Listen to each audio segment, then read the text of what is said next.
Agra police ने एक बड़ी कार्रवाई में 6 राज्यों से 10 संदिग्धों को गिरफ्तार किया। ये लोग विशेष रूप से कम उम्र की लड़कियों को प्रलोभित कर धर्मांतरण के काम में लिप्त थे। इस अवैध धर्मांतरण का तरीका ISIS के सिग्नेचर स्टाइल से मिलता जुलता है।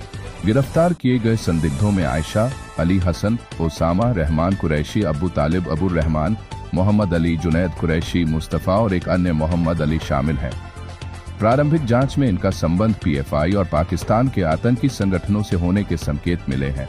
आगरा पुलिस ने यूपी की ATS और STF को भी इस कार्रवाई में शामिल किया है और अन्य राज्यों की पुलिस तथा केंद्रीय एजेंसियों के साथ समन्वय स्थापित किया जा रहा है। यह कार्रवाई देश की सुरक्षा के लिए महत्वपूर्ण कदम है। सर, आपको नाम बता देता हूं क्योंकि उनका हम लोग आज पुलिस कस्टडी रिमांड ले रहे हैं, public knowledge, public document, but subsequent आगे जब जानकारी प्राप्त होगी तो बाकी डिटेल बताऊंगा। इसमें गोवा से आयशा उर्फ SB कृष्णा, कोलकाता से अली हसन उर्फ शेखर राय, कलकत्ता से ओसामा, आगरा से रहमान कुरैशी, मुजफ्फरनगर से अबू तालिब, देहरादून से अबुर रहमान, जयपुर राजस्थान से मोहम्मद अली, जयपुर से जुनैद कुरैशी, दिल्ली से मुस्तफ़ा उर्फ मनोज, जयपुर से ही मोहम्मद अली। ये 10 लोग गिरफ्तार हैं।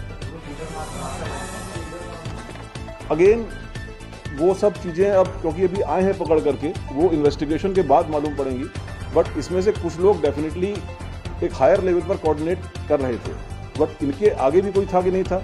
फंडिंग वगैरह के नाम हमारे पास आए हैं, कुछ जो अकाउंट्स की डिटेल आए हैं, विदेशों के उनके डिटेल्स आए हैं, उनको हम लोग फर्दर एक्सप्लोर कर रहे हैं, इन्वेस्टिगेट कर रहे हैं। उसके बाद आगे मालूम पड़ेगा क्या पूरी चीज़ है।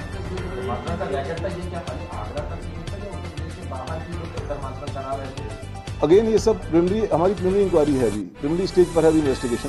तो जो इनसे जो प्रारंभिक बातचीत हुई है, उन्होंने इस चीज़ को काफ़ी जगहों पर करना और उसमें कई लोगों को सक्सेसफुली कन्वर्ट करने की बात स्वीकारी है। उनको वेरीफाई किया जा रहा है और वेरिफिकेशन के बाद जो एक पुख्ता जानकारी होगी आपसे शेयर की जाएगी।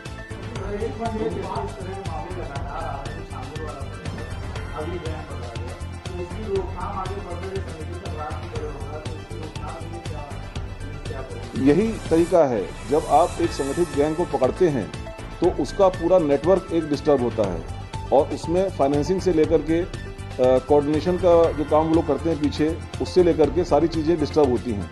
सबसे इफ़ेक्टिव तरीका किसी भी ऑर्गेनाइज्ड क्राइम को पकड़ने का उस क्राइम की गहराई तक, सतह तक, तह तक जाना और उसके पीछे सम्मिलित जो अपराधी हैं उनका पर्दाफाश करना, उनके विरुद्ध वैधानिक कार्रवाई करना है। वही कार्रवाई की जा रही है।